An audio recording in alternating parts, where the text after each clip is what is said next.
Hello, and welcome to a very special episode of Mind the Force podcast, a nerdy podcast about Star Wars and mental health.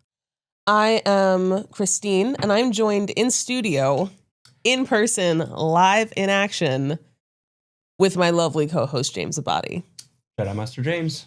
Yes, welcome back home, James. Always good to have you here. Thank you. It's good to be here. I'm very excited because, not that every episode isn't special, but it's a very special episode because we will be talking about a topic near and dear to my current situation, pregnancy in Star Wars. So, as you can plainly see in all of this slimming Sith Master Black, I am expecting a baby girl. I am about 7.5 months along now, and we thought that it was a very opportune time to talk about all the pregnancy and the moms that come up in Star Wars that I don't think get enough attention. This Mind the Force will be in the flesh. Here we are together, with our little reunion here, and I'll try to have these once a year. But basically, we're going to center this episode around 4 different pivotal characters, their pregnancy experiences, how it shaped the fate of the galaxy, and how women in the real world can relate to that. You know, it's definitely a topic that's near and dear to my heart right now, because what I've learned in the past 7.5 months, pregnancy is not for everyone. But I also am realistic of the fact that I'm not fighting a galactic civil war. I am not a war general that people are looking to. I am not trying to defeat an evil Sith empire. Very rare you're going to be on a potentially exploding ship at any point. I don't know. You never know what next week could bring. That's true too. They got to stay on your toes. It's New York. You never know what's gonna pop up. Might win a space trip. But I thought that it was a great opportunity to just not only talk about like these wonderful characters that we haven't had episodes about yet, which we will in the future. Right now, we're just going to talk about their pregnancies. But it's a very real topic. Like some of the struggles that they went through, it's happened in real life. Like whether it's isolation or it's depression or it's like an imposter syndrome. We're going to get into a lot of stuff. We're going to mine a lot of the rough things that happen with pregnancy. Across Legends and canon too. I think there's a lot here to discuss, which is really great. You know, as always, you know what, we pick a topic and once we dig through it, we find we could talk for hours, which we're not going to do. Just one. Just one. But of course, as always, before we get into the big business, we got to take care of the little business. Small stuff. So to stay up to date on everything Mind the Force, please check out mindtheforce.com. Please hit us up on all the socials. We're on Facebook and we're on Instagram, and to check out the latest episodes, please hit the link. Please hit our link tree, and you'll find us on Spotify, Apple Podcasts, Pandora, YouTube, Pocket Cast, Castbox, all the clickables. Hit the link in the bio. You'll find the clickables and you'll find us and you'll have a good time. Always drop us a 5-star rating because that's how the internet knows that we're cool. And to drop any big Star Wars thoughts, feels, questions, or smoke, because we're always here for the smoke. Throw it away. Shoot us an email at mindtheforcepodcast@gmail.com. We would love to hear from you. And just a reminder, Mind the Force podcast is a retrospective on all Star Wars content across all trilogies, films, TV shows, novels, comic books, and video games. They're all up for discussion. So, if you haven't even hit, portion of the major material, just bow out now, go watch it, and then come back. Right. At least watch the movies.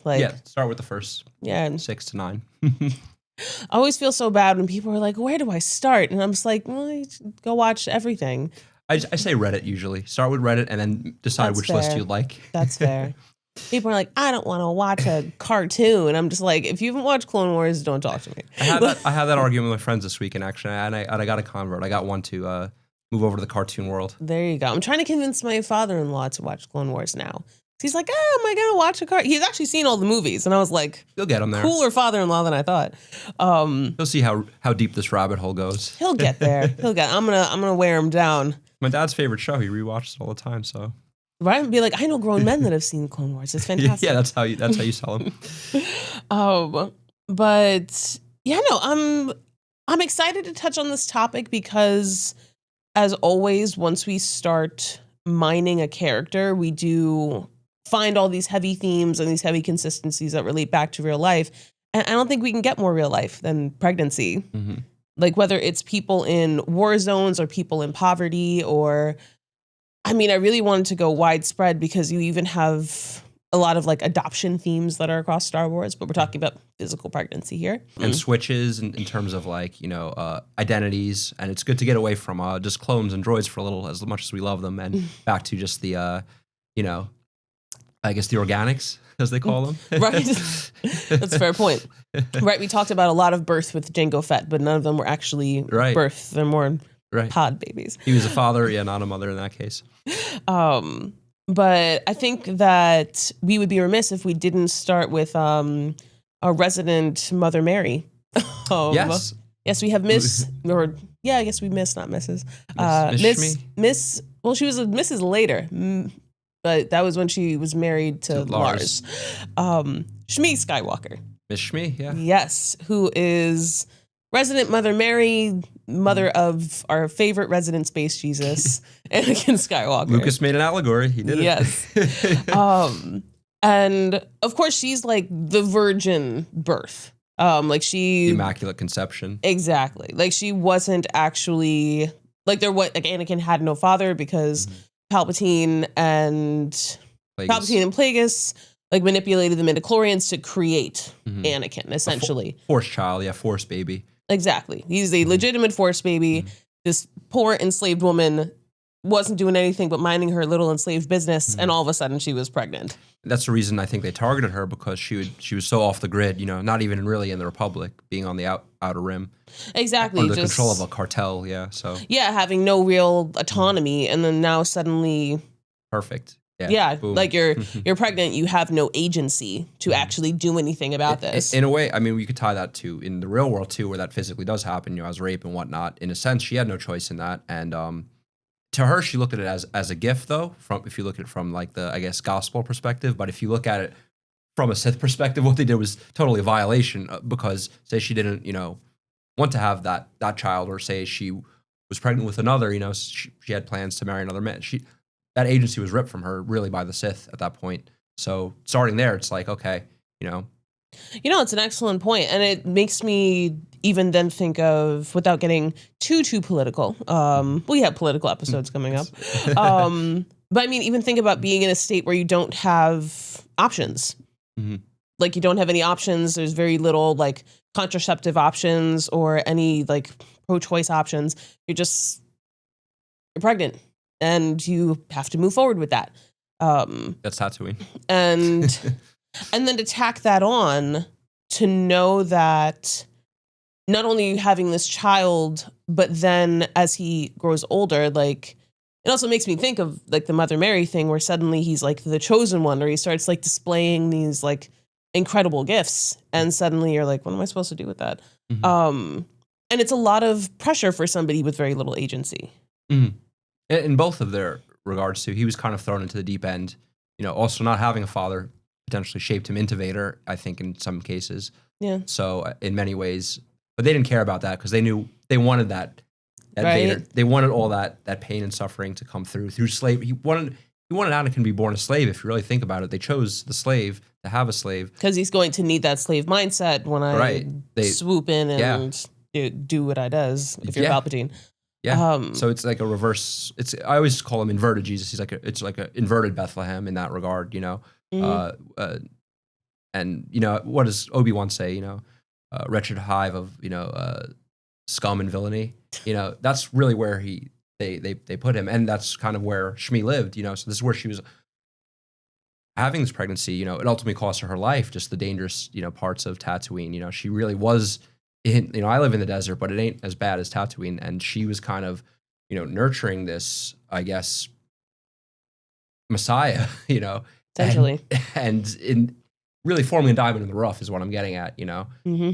the hardest environment, and that's what she had to go through. So, but she was always a very strong character too. They kind of made her very admirable. I think everyone who experienced her in the movies really, really liked her because she was just a nice person, Right, she was She did her very best. right. She was very sweet. Good mom. Like, Okay, you can do that. A little chaos, but mostly order. Finish your, your work. right. It kills me. Yeah. Yeah, no, she was definitely very, very motherly, very tender. It makes me wish that we got more of, at least in the comic books, because you only see like the artificial insemination of Shmi Skywalker in the comic books. That's how they reveal that like Anakin was created through the midichlorian manipulation. And like I wish we got to see more of her during that time to really like understand like what she was going through, what she was feeling. Because I can't imagine like I guess the weight of that like single parenting in such like a stressful environment. I think a lot of the nuance of the first 6 films, at least, is what's said through not being said. Like you can go from Boba Fett anywhere to Shmi Skywalker. There's so much to them, just really revealed in a few lines in some cases, and you just kind of have to go off that. So what you see is what you get.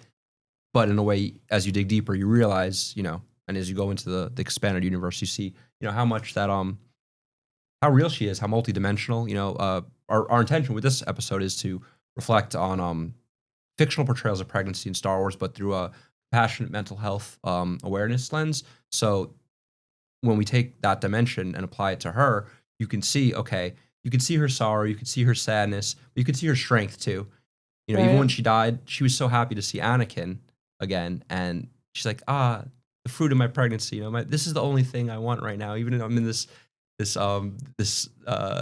Tusken Raider cave or hut, but here you are, the light in my darkness, and that always spoke volumes to me. And it really, she was defined by her motherhood in the whole series, and that's where her arc ended. She was. That was the role that she was meant to play. I do wonder, just as far as like her like individualism, even apart from Anakin, I wonder if her and Lars ever tried to have a baby. That is interesting too, right? Because she did remarry. Like they both, and that's an interesting thing with those families. They came from different children. Well, she didn't have a different husband really, but he had a different wife. She died.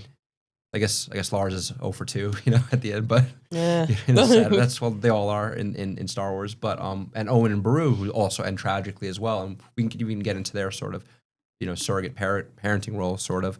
But they were around for all that, so they experienced life with Shmi. So the way that she raised Anakin, I'm sure they potentially took those motherhood roles and raised Luke that way. I'm sure Beru got some pointers. I'm sure from Shmi. I'm sure. Don't collect, any mushrooms off of those evaporators out in the sand. That's do not. Don't you dare. Yeah. I think that it was a really good example, I guess, that showed us very early on, like, I guess what grounded Anakin as a person in his lighter days. And actually what I would love a lot of things in Star Wars. But I would love if we do ever get any kind of like Vader series or Vader movie that like there has to be childhood flashbacks. There are a lot in the comics. Usually when he's in a state of turmoil, when he's Vader and he's just tripping and he's seeing like Padme and Shmi and he's revisiting all of his issues. It's kind of like a internal therapy session. But she does appear, and sometimes I like when they have dialogue and he zaps back to his younger self, or he's like the Hayden Christensen version of Anakin and talking to him. It's very cool. But he loves some Star Wars mommy issues. Yeah, but I mean, she was just as Obi-Wan's a father figure to him. She was obviously the mother figure because Anakin had Palpatine and Obi-Wan, so he kind of had 2 dads, but he only had 1 mom, really. Vader. I guess maybe he could transfer some of that, nurturing to Padme. Oh, that's exactly what happened. Which is a good segue too. Right. and then then it gets very Freudian, but that's a different conversation. Yeah, for sure. But she's a mother in herself, in her own regard too. Is there anything more you want to say on Shmi though? Like with the stigma, lack of autonomy, being a slave, the weight of parenting alone. I mean, I think she's our modern day single parent. Yeah. Of just like I had no choice but to go it alone. I mean, I guess Lars would have been a lovely stepfather should Anakin have stuck around. If only, But- right. Or had she met him earlier. Yeah. Yeah. Or had she been, Though if Anakin stuck around, I don't know if Watu would have sold her right. I think, because he needed Anakin in the shop. So I think he just found her like bad debt and just kind of sold her off. Yeah. And then, right. Because say they had begun with Lars in the beginning, he may have freed her a year in. Anakin may never have stayed a slave, you know. yeah, who knows? But Yeah. it is what it is. That was the whole Is what it destiny is. in That Star doesn't Wars. that doesn't push the plot forward. There would be so no Vader. that It would be clearly less isn't what happened. interesting. Yeah, no. none of that. No, but I think as we touched on Padme, that is definitely. I mean, that's the central mother everyone thinks about with Star Wars. Who was pregnant in Star Wars? Padme was pregnant because that was a big storyline that they had going on. I have a soapbox coming. You should all know, nerds. I'm coming for you. Very upset about online opinions about Padme's pregnancy and also her pregnancy surrounding her death. Always the most contested, but there is a narrative that makes sense. You know, it does fit. It's just how much suspension of disbelief you're willing to have, and how much honestly pulp people can stomach. I like Star Wars because it was always very Flash Gordon-y. So if you expect it to be too Shakespearean, you're going to be disappointed. It's nice to have a touch of that though. And so It is very Shakespearean. Very like Ophelia drowning in the exactly. trickle of river, or whatever. Or any happened to her. woman really in any of Shakespeare's Right. plays. But, all of them. But Shmi gets like the first half of the prequel trilogy, whereas Padme gets the second, and that mantle of motherhood is kind of passed, and that's critical for not just Vader's development, but she's a character on her own. She's the Leia, she's the hero. Yeah. She's an action figure. When they sold her, she was Amidala pretty, but also, I got a gun and my back is scratched by a giant cat and I'm still gonna have this guy's baby and go in the Senate, be a Exactly. queen, Exactly. do all She's that. like, I mean, God, I will have so many things to say about Padme that she really gets the short end of the stick in the book, despite the fact that like she was an elected queen like before she was even a teenager. The youngest ever. And then she was a elected galactic senator. And then she was just this like really actually quite impressive, amazing woman. She just had weird taste in men. Like that's a good way of putting it. Like, but all the deleted scenes from Revenge of the Sith where she's just like so amazing and badass, and like they just make her like, yes, like women should have the space to be like soft and like get sad and like be vulnerable, but like they cut out all her badassery, of which there is a lot. And it just really, I think, diminished the quality of her character. But that's not my chosen soapbox. Well, that's what Clone Wars is for. It really filled in her, her dimensions, I should say. Right? I have abs and I can shoot a gun. But over the course of her pregnancy, we obviously see that, it's a secret pregnancy in line with her secret marriage. In a public life, The most public person potentially next to Palpatine and like Bail and and she's like, I'm just gonna wear really flowy robes and nobody's going to ask if I'm pregnant. I was just at a banquet. You know what we senators do. Come on, I had some mozzarella sticks. Yeah, I haven't worn any two pieces in a while, so no one's gonna question it. But right, she's juggling a lot, and just knowing what. I don't know how it works in Star Wars. They have midichlorians, we don't, but we have cortisol, adrenaline, just all these hormones and everything going on. So she's dealing with all these stressors, personal, political. Anakin, they could say it's mental health that lost the baby, just the strain of it. Could just be a big cortisol injection. I know that can create PCOS and ovarian cysts and whatnot. When it comes to pregnancy, she has like the most high stress position. The fact that she gave birth to twins really is a miracle. In a way, that's almost, not that it's immaculate birth because Anakin is the father, but, what she did was no less incredible than Shmi's, fatherless, pregnancy. No, absolutely. Even just the progress of her pregnancy, like she was just the secrecy around it, like the isolation alone. Like pregnancy is really a time where you're rallying for community. Like you want to support. Nest in your home. You want to have your loved ones around you. You need support, and whether it's physical, it's mental, it's emotional, because hormones suck. You cry yourself to sleep a lot. I can know that from experience. And there's so much going on. Like, even just the stairs at the fucking Senate. Like, oh my God, how'd she walk those? Like, that's exhausting. And all the only ones who can know were the droids. And it's like, she can't, when she's crying, she can't ever just say pregnancy, and that's forgiven. They're like, why are you being so moody? You know, and she can't really say why. She's like, oh, so she has to come up with an excuse every time to not reveal that. And she can only get so much support from Anakin. Like, I don't recall how far along she was supposed to be when she finally did tell him, but I guess he had been away for months. Because it was the end of the Clone Wars. This was the last 9 months, that last year in between episodes 2 and 3. So probably like season 6, 7, 5, 6, 7 of Clone Wars. Yeah, no, she was pregnant that whole time and just couldn't tell anybody, couldn't do anything, couldn't get any kind of like support, like you said, outside of like what the droids can provide. But clearly, how supportive were they? They didn't even catch that they were twins. Right, exactly. Right, with all those scanners. Right.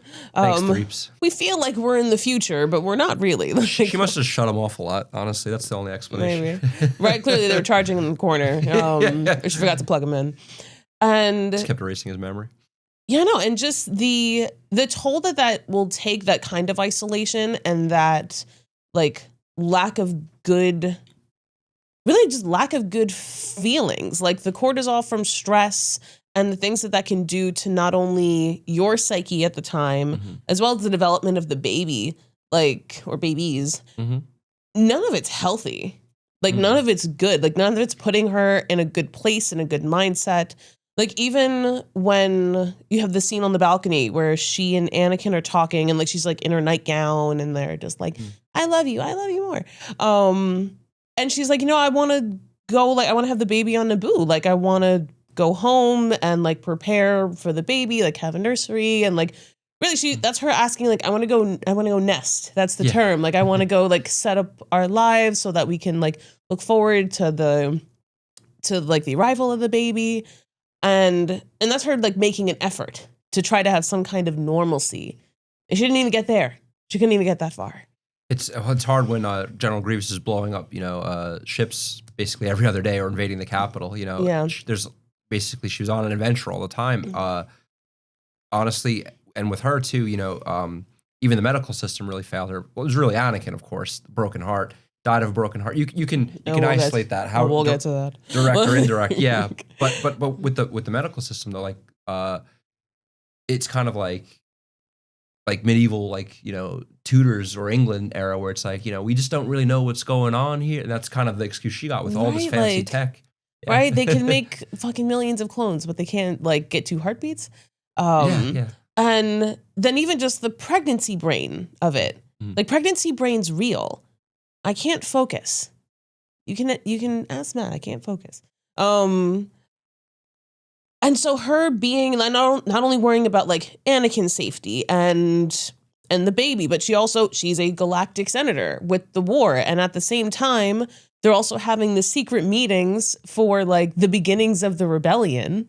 So she's just like, okay, not only is all this going on around us, but, like, our chancellor is corrupt. I'm having these, like, secret meetings where we all know, like, we're, like, talking treason right now. So what's going on with that? Like, what am I bringing my child into, on top of wanting to be a good senator for her people?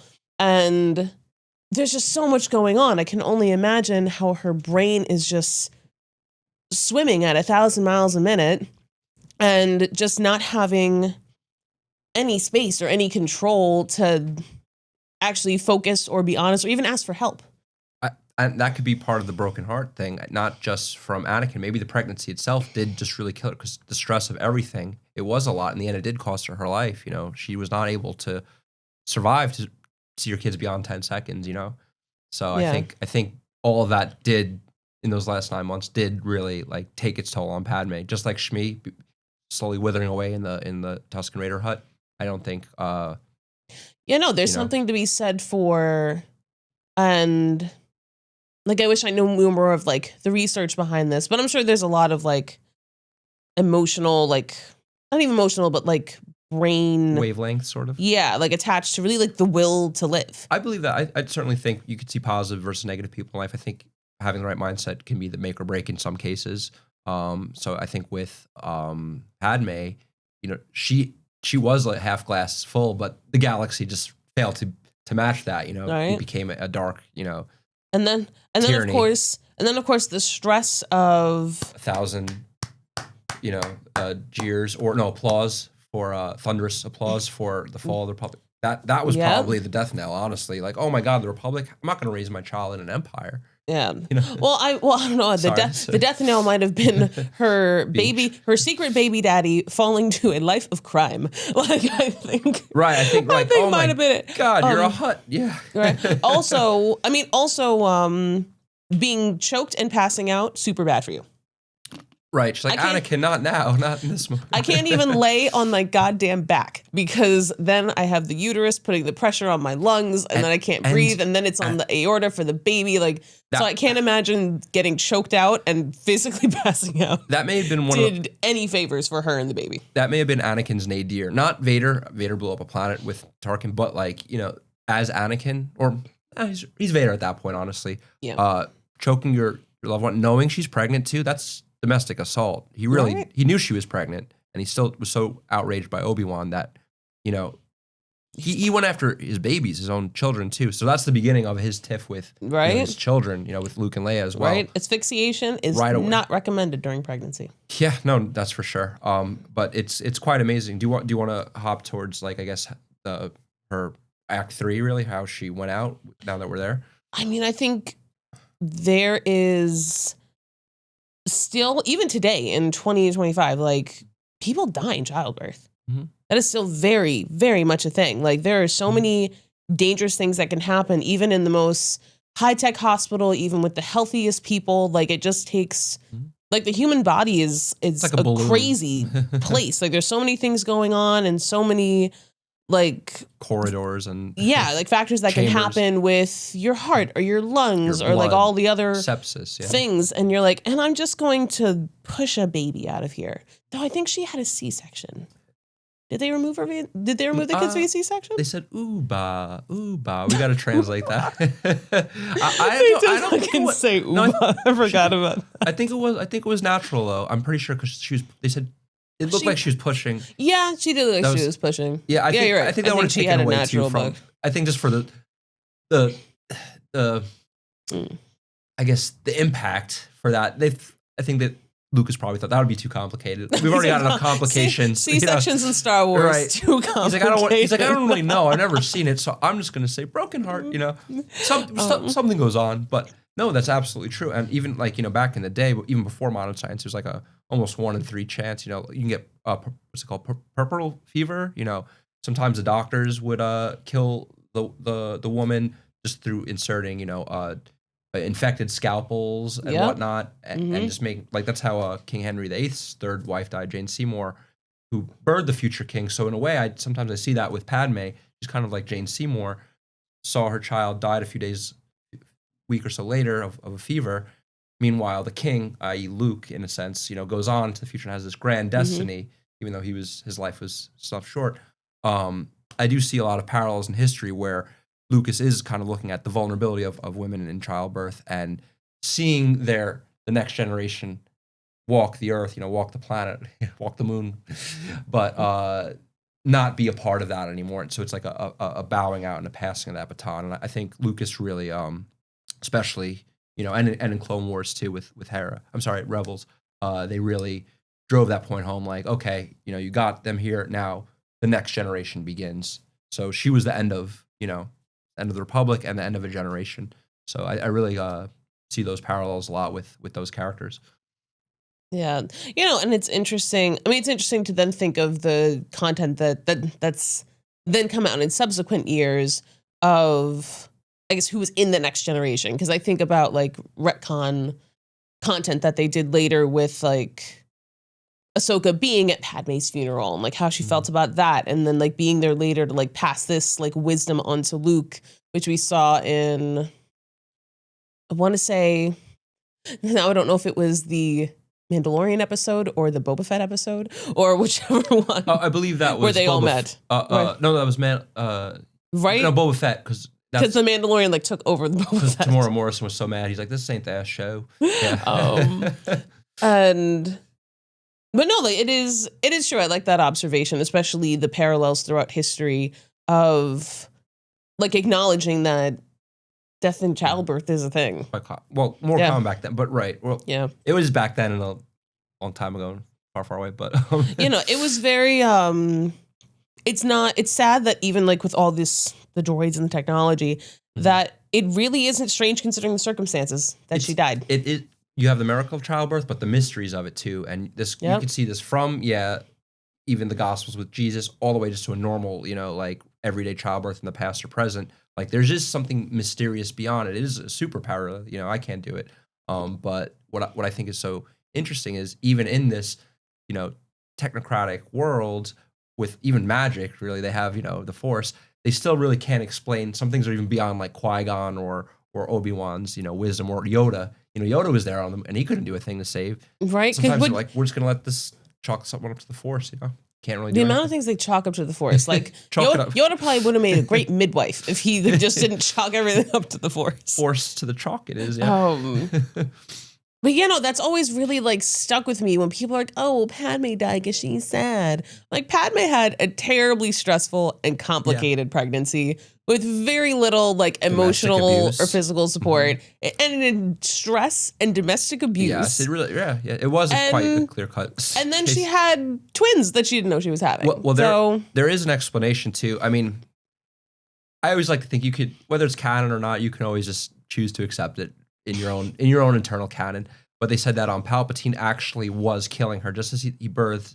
I have seen that theory. He was draining. He was draining the energy from her to give it to Anakin so that he'd get his charred ass back to the lab to robot him out. But in a way that makes her mother also Anakin in that Freudian sense. In a way, she was mother to the galaxy. Really, everyone treated her like a Princess Di. When she passed, she went so young. In a Mustafarian tunnel, and here she is. She's gone forever. But wow, we wish we treated her better while she was here. But she did have a cult of personality, and even the Empire really squashed any freedom lovers. But when the New Republic came, she became a testament again. They put up statues of her. Obviously Naboo worship, but the whole galaxy did, and she lived on. She was a mother to more than just it was secretive for a while, but as time went on and in the annals of history, she went down as a real hero, and that's the justice of Star Wars. I never thought about the Princess Di comparison. I like that. The good guys always get their memorials in the end, even if they go out horribly. You're like, oh God, no, Obi-Wan, all these people. But in the end, I do find that Star Wars does justice. So maybe not to Shmi so much, but. No justice for Shmi. She was just too unknown, honestly, on the public sphere. But at least Padmé and Leia got their Padmé got her flowers. Their righteous recognition. Do you want to move on to not her daughter yet, but do you want to go in chronologically into Rebels and Hera Syndulla? I think let's do Hera before we do the last one. Sure. We never really got to see. I mean, we didn't get to see like physically like showing Hera. Like she didn't pop. There was no pop Hera. Popping is when you suddenly show. Oh, look at that. As such. Example A. Exhibit A, yes. I am a Purgle. I like looking at Hera's like pregnancy, particularly. It's another, not even so much a single motherhood, but like forced single motherhood. Because of course, she didn't even get to tell Kanan that she was pregnant before he died, before he sacrificed himself in one of the like saddest scenes in Star Wars animation, which is hard to do because there's a lot of sad scenes in Star Wars animation. But as a man who didn't see, I think ultimately he kind of had that Daredevil almost Force intuition. I think he may have known and was able to see, through. He was straight up Matt Murdock. And that's why, but I think that's why he was so hard defending. I think he realized I have to protect my whole family here. Like I have someone coming and I may not get to be a part of this. Right? That's a question. Were Jedi like dogs? Can they sense the pregnancy before the woman knows she's pregnant? If Stevie Wonder can play the piano beautifully blind, then I'm sure Kanan could sense the midichlorians, forming in her. I mean, that settles that argument. If Stevie Wonder can play the piano. Space Stevie Wonder. But then she had to go on because she was already a general in the rebellion.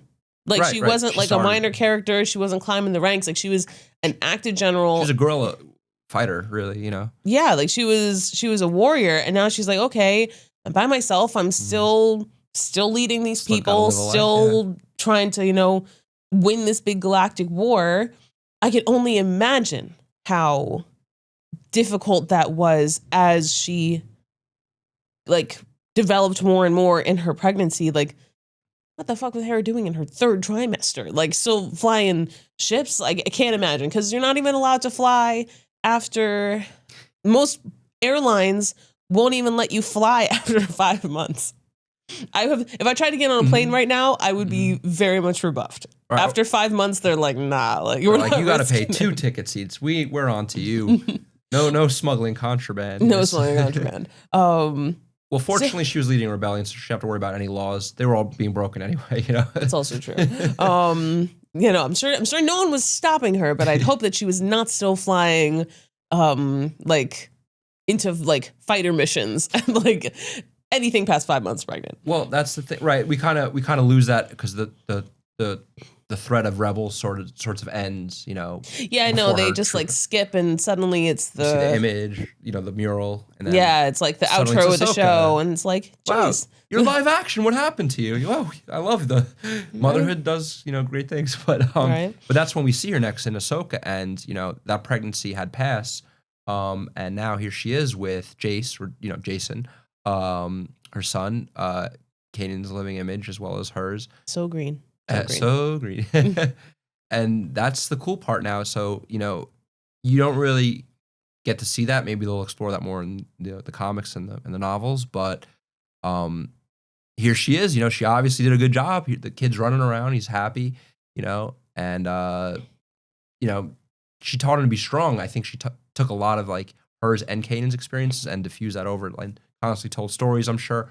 I have a feeling she was on the ship a lot and just telling that baby stories. That's how I like to envision. Like, here's who your dad was. The rebels split up. Her team, the Ghosts, they split up afterwards. Sabine went on her own way. So she also was without a family too. There was neglect. In a way, Shmi had it better in some cases. Well, no, she had Anakin before she got into Lars' family, but she was just really like, there's neglect.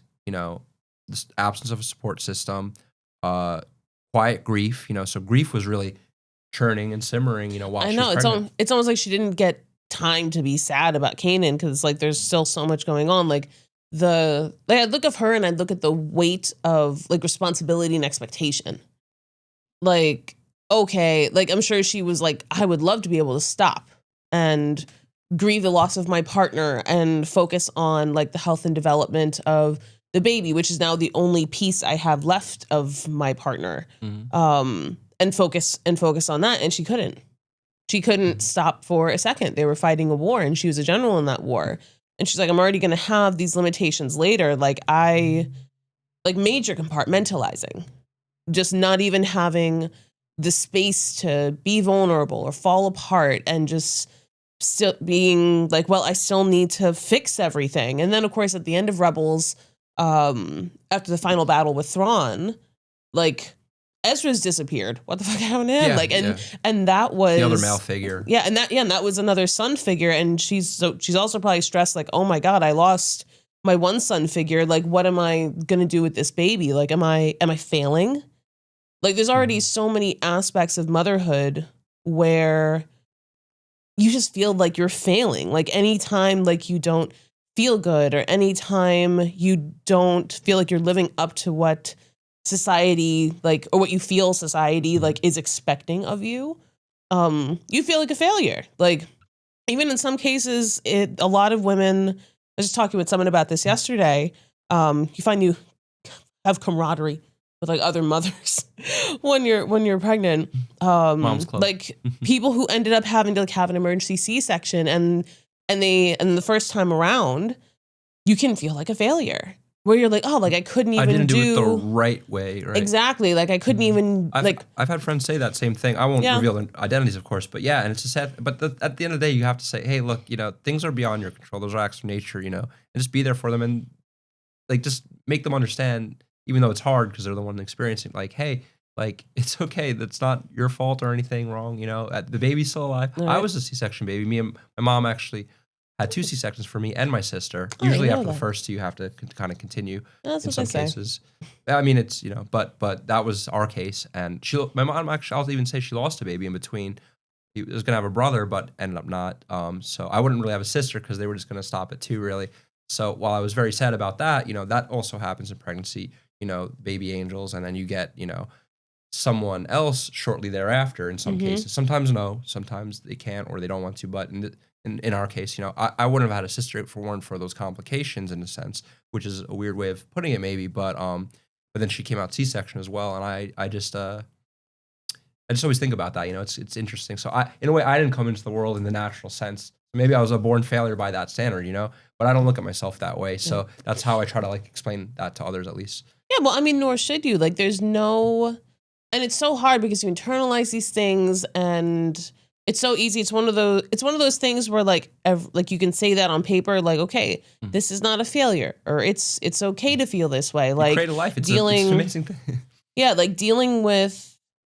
I've personally, I'll also share personal things. You shared a personal thing. I've been dealing a lot with a lot of prepartum depression. And it's been very, very heavy. And like I said, I'm not fighting a galactic war, but I guess what I've had to come to terms with these past several months where just things haven't been great is that one, I'm not alone.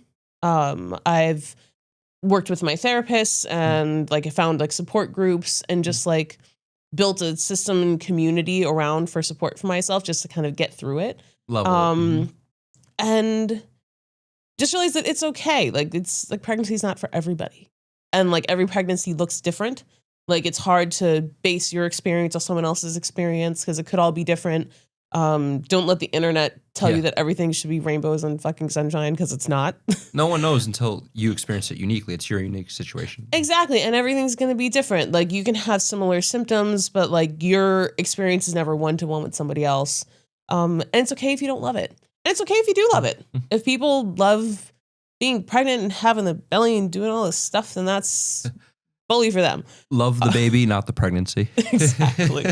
Exactly. Well, now you can always, and that's the mother's prerogative. They can always say, you know what I did, Karen? Now go clean your room. You better damn well do it. That's always the. You can always hold that. Brought you into this world, take you out.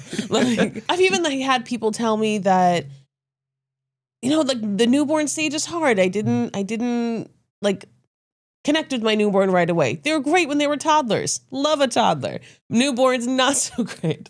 So it's you take it as and I'm imagining that you take it a stage at a time and a step at a time, and you just have a lot of grace with yourself. And give yourself room where you need, We're flexible sometimes recording. Here we are on a Monday, and this beautiful pregnant mom is here recording in a podcast. That to me is Hera, fighting, intergalactic beings, because it's just pressure of everything. Being a mother, leader, partner, that. This is who Hera was too, and even though they skipped over that, sort of, maybe they'll go to it in the content.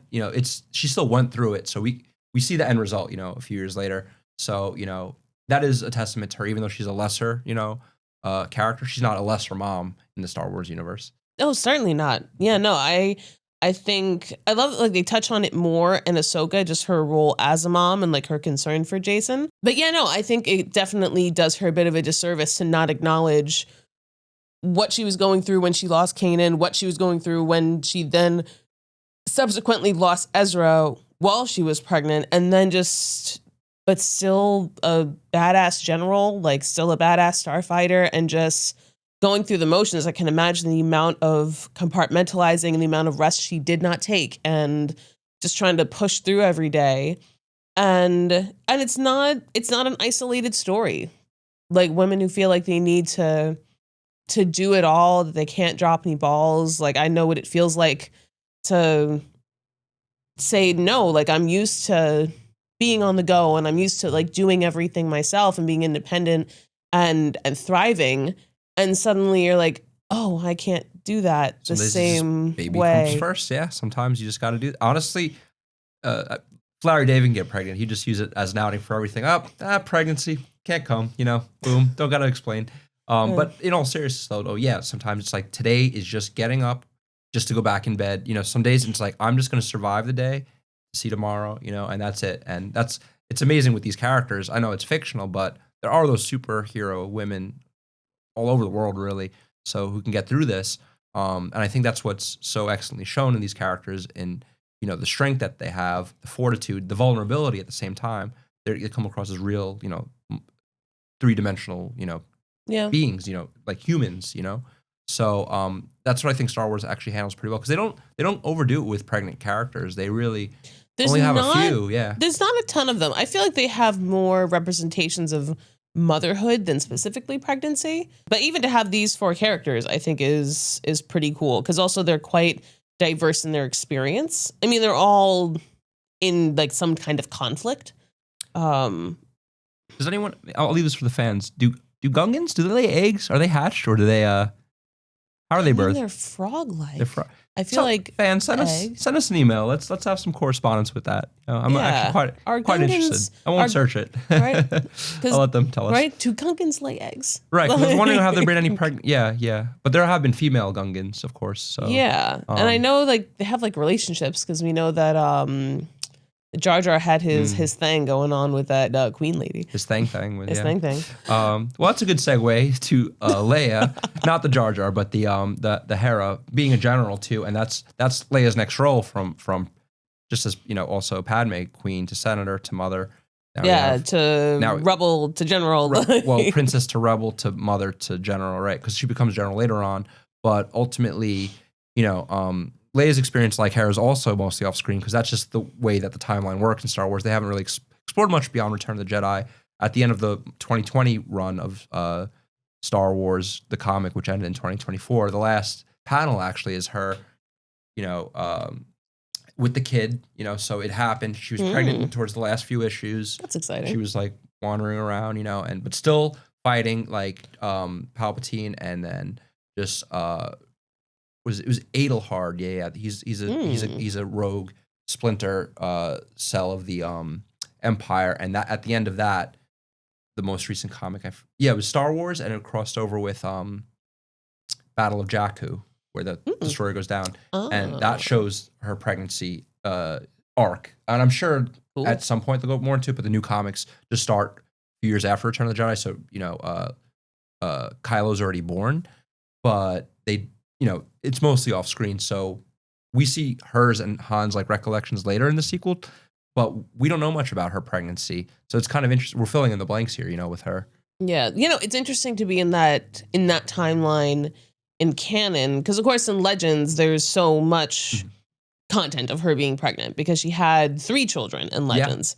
Yeah. Very interesting story. I think that was the best story of Legends. Yeah, and I think her. I mean, because I've read a lot about Leia, like in that time of Legends, and especially of the expectations that she carried, and like how it affected her relationships with Han and with Luke, and like how everybody saw her. The New Republic, yeah. And I love they're like, when we did the Chewbacca episode, that I read that great comic where where Chewbacca's dead, and C-3PO and R2-D2 are going to the people who were in Chewie's life and getting like stories about him. And Leia's was just like the most moving one, because she was like, I love Chewie. Like, of course he was like a part of our family, but sometimes I just wish he would like go away so that I could be like essentially like the main person in my husband's life. And get that attention that I need for the survival of our family. Yeah, like he'll talk about things with Chewie that he would never talk about me, and like they put me up on this pedestal as this princess, or as this general, or as this leader. Unrealistic expectations, Yeah, and she's like, I just want to be a woman, and I want my husband to love me, and I feel like I can't get that all the time because essentially essentially because Chewie's always around, and like this is like almost like the other like love of his life. Like this is like the other half of him, and I want to be all of him. And so it was like this interesting, like I always thought there was such an interesting perspective on her, kind of like how she felt about those relationships in her life. But obviously then Chewie would go on to literally sacrifice himself for one of her children. For Anakin Solo, right? She just for non-Legends followers, or just to refresh, she had 3 children, Jason and Jaina, who were twins, and then Anakin Solo. Jason falls to the dark side. Jaina ends up killing him. She goes on to the New Jedi Order, and then Anakin Solo, his life is Chewbacca sacrificed his life only for Anakin to also lose his shortly thereafter. So it really is a tragedy. She loses two of her boys. And Star Wars is a very Shakespearean tragedy. Everyone dies, yeah. And, everybody does. And that's just the theme. Everybody's got to go sometime. Right. And but it's quite realistic. But they definitely carry that over from Legends to canon in Jason's arc to Kylo. So either way, she could feel like a failed mother. Great, I got a Sith wannabe. He's not even a full Sith, so I failed there. Great, he's a failed not Jedi. Not even a real god. Sith. Right. He's right. The Sith are dead. But now that's the interesting part because people in the galaxy are saying you can't even run your own household. How are you going to run us? Like people are splintering off, and that was bad PR. It's like it's like a politician. You're squeaky clean, but your son or daughter's like just a fuck up. Well, I mean the PR and the propaganda issues across Star Wars. Like we could do a whole other episode, propaganda in Star Wars. Yeah. Because I mean, Sidious was a master at it. Yeah. I mean, you saw it in Bad Batch too. I loved how that opened. But ultimately I think she put a lot of pressure on herself, and maybe Han did too. Maybe that's why they split, at least in the canon, story, about how their son turned out, Jason or Kylo. Either way, he's still that avatar for failure and darkness. Not pregnancy related, but I do kind of love that they did that it was a realistic of like the amount of toll that all of that tragedy took on their relationship, that they're just like, we didn't last. They went back to where they were in the beginning of New Hope. Yeah, no, I like that. I thought that was like very, very nuanced. Right. But it's so Han, we're not a family. Yeah, like, yeah, no, I know all this sad stuff happened and the stress of this war and like all these expectations, but we're fine. She's drinking, telling her friends he was a scruffy nerf herder all along. Right. Can't even smuggle things well. And have you seen his car? Have you seen his best friend? Yeah. Best friend needs a wax. But yes, it's very similar to Hera in that the pressure and the responsibility of the role, except it's even more heightened. At least Hera kind of got to be a somewhat regular person. Like Leia was already carrying the guilt of the destruction of Naboo, the displacement of her people, and trying to find a new home for them. If you go through Legends content, like she was always dealing with the pressures of her role. Because as like the leader of whatever Nabooians were left after the destruction of the planet, and she's also a general of this rebellion. So she's in like open guerrilla warfare, like with this entire evil galactic empire. And then once that falls, now she has to lead the new republic, and can't catch a break. she just can't catch a break, can't catch a rest. It makes me think a lot about like Queen Elizabeth. Which one? First or the second? No, not the first. The first didn't have no kids. Right. Queen Elizabeth II. That we know of. Touche. Queen Elizabeth II. I know like reference is going to be The Crown. That they cover a lot of this in The Crown. The stresses of her having children. She had multiple children while she was Queen of England. I mean, and even as a like figurehead role, like obviously she wasn't prime minister, but the stresses of that and people being like, oh, can you be an effective leader? Like, look at Diana while you're and pregnant? Andrew and everyone, right? Yeah, even that whole messy bunch. Right, right. Yeah. But she was pregnant multiple times while she was queen, and they would kind of look like, oh, like it becomes like that over traditional like taboo thing of like, whoa, baby. Ugh, well, it's interesting. I mean, you could a lot of it I tie to the monarchy, mostly the English monarchy, just because we're the son of or daughter of England, whatever. But like, it is interesting seeing that not just in Queen Elizabeth, but also like in Victoria too, and even a change of the dynasties because she didn't bear the patriarchal name basically because primogeniture basically. Mm-hmm. Well, no, they outdid that later on, but like even Henry VIII would divorce Rome as well as his first wife, just create a whole new religion really to find a pregnant woman, then kill her when she failed, Anne Boleyn when she failed to produce male heirs.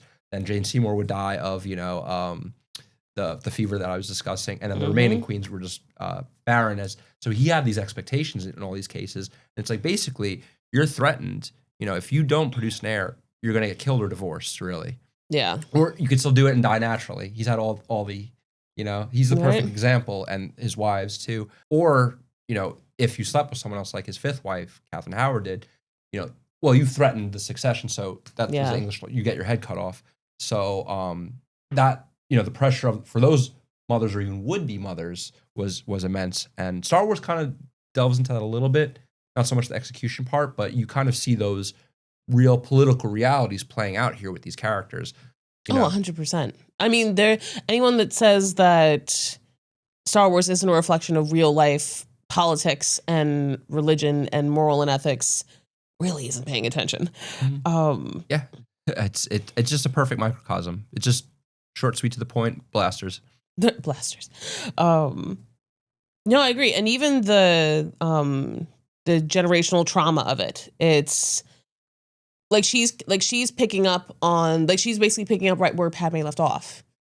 With the societal pressures and the governmental pressures and the issues around leadership and trying to balance that with being a woman and being a mother and keeping your inner circle and your inner camp together while having to deal with all these huge existential issues. The little I and the big I, in a sense. Right. It's it's I think of not only queens, I think of women in politics, international leaders, women in business or athletes, yeah. Exactly, CEOs and high power executives, where it's oh, okay, well, you have to make all these decisions and do all this work, but okay, you're also a mom. What does that look like? I mean, maternity leave in this country is still an absolute joke. Even in our own state, and we live in a pretty liberal blue state, being in New York, and maternity leave is just. It's sad. It's a sad situation. Can't make it back. Oh, that's unfortunate. Yeah. Well, even what you're given for support. You'll hire a nanny. Don't worry. Yeah, that's what they kind of. Do you know that if FMLA, you get in New York at least, you get 12 weeks off at 67% pay. Wait. 12 weeks. Okay. I'm comparing. That's 3 months. Okay. So I'm just doing that there. No, it's okay. Okay. And you only get 67% of your pay.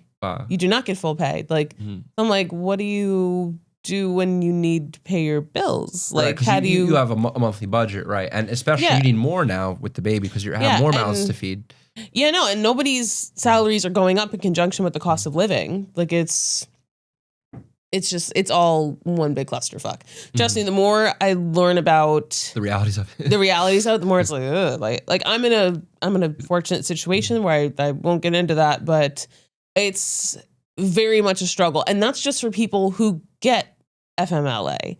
If you don't have a job that's supportive of it, or you don't have good benefits, or you don't get maternity leave at all, what do you do? Or in some cases, you may lose your job, and there have been those, reported. 100%. People will just get. That's discrimination laws. Well, even if it's you're a model, Sports Illustrated. Oh, sorry, no, we don't want baby bumps, so we didn't plan on that. Well, right. It's funny. I actually have a book. This is a book plug coming out by one of my authors later this month. It's called Agents of Change by Christina Hillsberg, and she was a former CIA agent, and it talks about sexual assault and covering up of the cases in the CIA, but also how mothers were expected. They're we don't hire, back in the 60s and 70s, we don't hire women in the CIA because what if they get pregnant? How are we going to send them to Sudan or Pakistan or wherever, They got to be, on the ground. But, obviously these game changers came in and they did very good jobs because they were more surreptitious because people would suspect women less. So they were actually better agents in many cases. However, they did kind of have, more expectations and kind of juked, thumb on the scale sort of thing, in the workforce there. But it is, you always have that dimension. So that is, whether it's in politics or business, the biological reality sets in, and then it's okay, how do we hash this out? There's so many complications, so many factors, it's not perfect. It's far from perfect. I will read that book. That sounds actually super interesting. Send it to you. And buy the book. Okay. nice little shameless plug. Agents of Change. Yep. It's very good. But yeah, so do you want to tie it into the big pictures now, I guess? We pretty much covered Leia's as well. Unless there's anything more you want to say. No, I think we covered. I think I have emotionally spilled out enough into this episode, but no, I think that it's good to talk about this stuff because it's good to talk about trials around pregnancy. And I hope that people can find, I mean, as I hope they always find the characters relatable, but I hope that maybe this is a new perspective they haven't thought about. And it's like, wow, like these like internal, like these kind of internal struggles really are playing out around like the larger picture and the larger war and conflicts, that not only people are having internal conflicts with their relationships and with their moral and ethics and everything going on that we've like previously talked about in Star Wars, but even just something as simple as to mother, to having a baby and all the complications that come with that, and that the world just keeps spinning around you. I mean, as with all things, Star Wars handles it well. You know, it's whether it's on screen or off screen, some things are more said without being said. But it's a nuanced, maternal narrative in each of these cases. I think they're all handled quite deftly. They're realistic characters. They went through it. We see the before and after and the during in some cases. But there is, we wrote this in the notes. There's kind of a lack of nuanced maternal narratives in science fiction and fandom. And I think because they think it's a traditional boys avenue, they're worried about turning them off in some cases. Like, oh, we don't want to get it. No one wants to see the messiness of the pregnancy, but we're starting to see a little bit more. I mean, George R. Martin is, as much as he doesn't finish his main job or his series, he is adept at writing female characters. I think he writes some of the best, women characters in literature, from a male's perspective. Not I can overall. agree with that. Right, like just Ariane Martell and Sansa and whatnot, and Arya. But he now we've seen House of the Dragon. Now they're showing childbirths or miscarriages. You just see plop. It's very tragic to see. Yeah. I remember if you remember the first season. No, I remember they were very from the first episode, from the birth at the beginning of the episode to her miscarriage later. It was another Jane Seymour episode scenario. They're like, choose the life of the mother, the life of the baby, and Henry VIII chose really the baby. He's like, I need my heir. Yeah. To establish my legitimacy, and so did Viserys. Remember, they cut her open, and then later on, when Rhaenyra, she was expecting a baby, that didn't happen. So that was quite as dark as it is in that universe, versus Star Wars, which is a little toned down. We're definitely having more of those depictions on TV and in literature. Well, literature kind of is more expansive, but it's just a topic we're not shying away from as much. No, and I think that's excellent. I think as people want to, we want to see ourselves on screen. We want to see ourselves in these stories, and all of these are real life situations. We can see it outside of medical shows, and I think to have that in genres like fiction and fantasy is important. Because you're not always going to relate to the elves going off to fight the orcs, but you're going to relate to, oh, she's having a baby, or oh, she's having a miscarriage, or she's having these struggles, and those are the same kind of struggles I have, and that's really what makes, I think, these stories beautiful and reflections of our reality. Yeah, even if we're going to fantasy or science fantasy, like Dragon Ball Z, I always thought handled pregnancy quite well and they were birthing the next generation of warriors. There you go. And that showed it to kids too, in a sense it introduced them. Anytime you get that in a kid's show where you're like, whoa, you guys are just really hitting the nail on the head here. Okay. In a tactful but gritty and realistic way at the same time. Right. But and I guess throughout Star Wars, we see the different ways that they're treated, revered, isolated, sidelined, depending where you're from, whether it's Tatooine, Coruscant, Naboo. Where's Hera from? She's a Twi'lek from Ryloth. Ryloth. Yeah, Ryloth. Yeah. Okay, right. So, and depending whether public or personal, you see what I like about Star Wars, you see each of the different fates that can happen. Some overlap, others, but at the end of the day, none of them were failures. They raise some Siths or whatnot, Sith or Jedi, but at the end of the day, they all did their best. They were not perfect, but they were flawed, real humans, and you saw the efforts they put in. So, kudos to the writers. But I guess I'll leave you with the question: what stories could be told if we center pregnant characters and motherhood more fully? I guess in representation in science fiction and fantasy, and in Star Wars. All right. I don't think that there's really any end to that as we explore more stories around the galaxy and get different perspectives and cover storylines outside of the Skywalker storyline. I mean, as everything with Star Wars, sky's the limit. And I think that's the best part about it.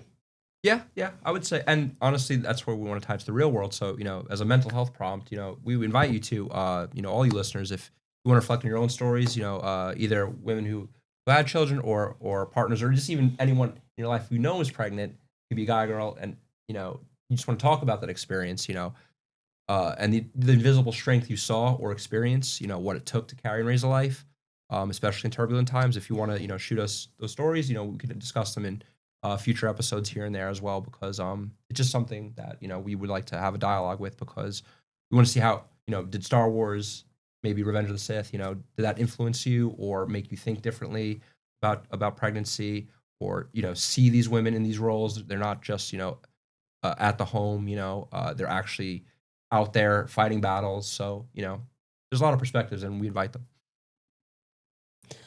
I think that this has been another excellent episode of Mind the Force, James.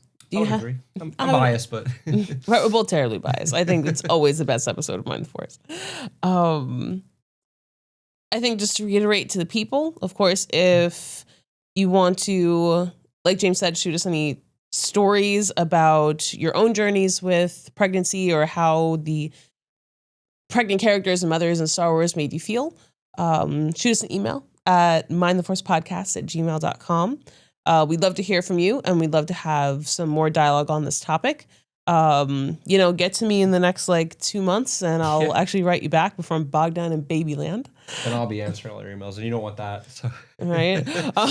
Half kidding. But, and of course, follow us on socials. Hit up mindtheforce.com.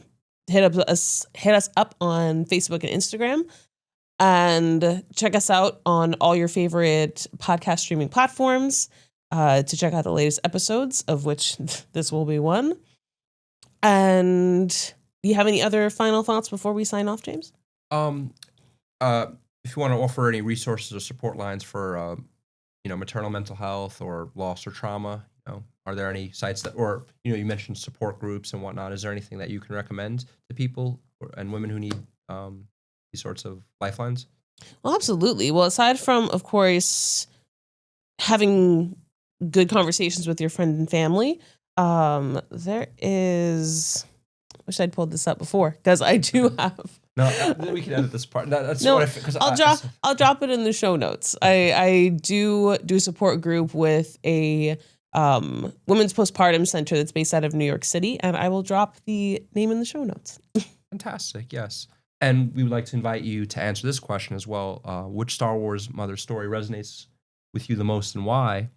Whether it's these four or any others you can think of, we would just like to, get feedback, because it's important for us too, as, hosts and fans, to really delve a little bit deeper and get other perspectives as well. Well, I personally can't wait to hear them. Likewise. So this has been another episode of Mind the Force podcast. We will see you next time. Stay mindful. Mind the Force podcast was produced by Press Record Studios.